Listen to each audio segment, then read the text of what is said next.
Бүгін болып өткен окуялар, кабарлар жана жаңылыктар менен Күн кабар Ак кеме студиясында Атлет Аманголов. Саламатсыздарбы? Быйыл 2020 жылы Москва кайрыктары адабий ийри менен негизделгенине 10 жыл болду. Ошого байланыштуу 20 декабрь күнү Москвада Москва кайрыктары адабий клубунун 10 жылдык мааракесине арналган салтанаттуу кече болуп өттү.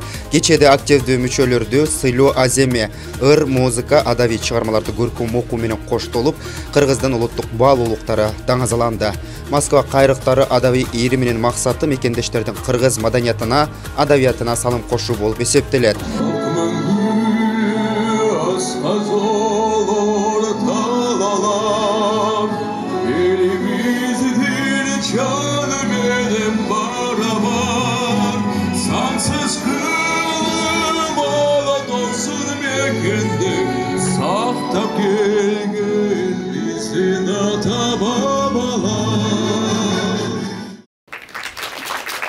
Улуу элдин нарк маселин унутта калтырбай жолдогон, уучу акынга, уурту акылга толгон, кадырман кыргыз калкым, ардактуу коноктор жана жалпы бүгүнкү салтанаттын катышуучулары, Москва кайрыктары адабий клубунун 10 жылдык мааракесине кош келипсиздер.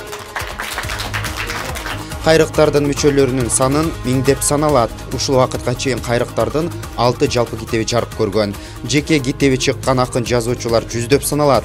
Бүгүнкү адабий ийримдин 10 жылдык мааракеси менен кайрыктардын мүчөлөрүн чын жүрөгүмдөн куттуктаймын. Жакшы чыгармаларды, ырларды жаратып, кыргыз адабиятынын алыптары Алыкул Осмоновдун, Чыңгыз Айтматовдун жолун жолдоп, Кыргызстанды дүйнөгө тааныта беришиңиздерге тилектешмин. Бүгүн 20 декабрда ушул учурда биздин адабий ийрим бир эле Москва шаарында эмес, Кыргызстандын Чүй, Нарын, Ысык көл, Ош, Жалал-Абад, Баткен областарында кайрыктардын 10 жылдык мааракесин өткөрүп атышат. Акылбек Мамадалиевке, Россиядагы Лиф фондунун тең төрайымы Жамал Сабаевага, Адашкан Пирматовго, Айталы Жандаровго, Акрам Турдубаевга, Айжан Мамасадыкова жана башка активисттерге ыраазычылык билдирем.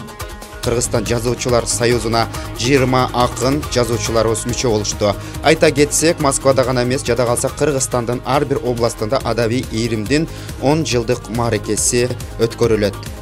Салихаттан баштап Омскага чейин, Камчаткадан Калининградка чейин, Москва орду болуп калганда, ошол ордодо биз ВГНХда чогулуп, Бакыт Шериев, Жаңылы Гелиев Россияга да чет-өлкөлөрдө көп жыл иштеп жүрүп, келген таланттуу жигиттер ушундай баарыбызды чогултуп, мен санап көрсөм ушул 45 кишине отуруп залда анан биринчи батан алып өткөзгөнбүз. Москва кайрыктарынын негиздөөчүсү жана жетекчиси Багыт агайды чын жүрөктөн куттуктайм. Жаштар үчүн көрсөткөн оң багытты, келечекти жакшы жакты жарыкты, сыйлап дайым жүрөбүз биз суктанып, Бапановтой улуу инсан багытты.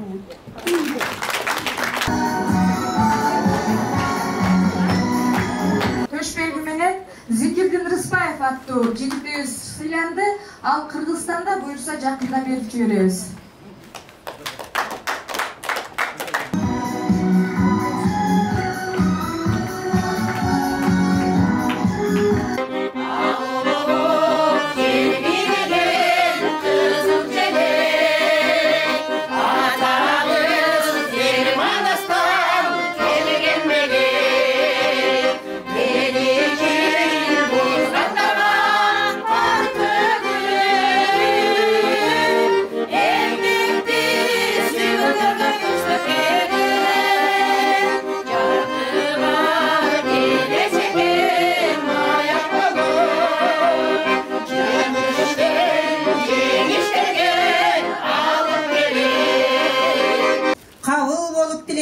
Ел алдында жүрөлү, таланттары кайрыктын таза дешсин жүрөгү. Анда эмесе ак батасын берип коюу үчүн аксакалдарыбыздан Эртабылды Шамилов агайыбызды чакырып коелу. Улуу урасын, улуу рызкысын, улуу рухий дөөлөтүн алып жүрүүчүлөр бардыгыңыздарга узун ден соолук, өмүр, бакыт каалайм. Амин. Бизге катталыңыздар, жана жаңылыктардан биринчи болуп угуңуздар. Кийинки чыгарылышка чейин саламатта болуңуз.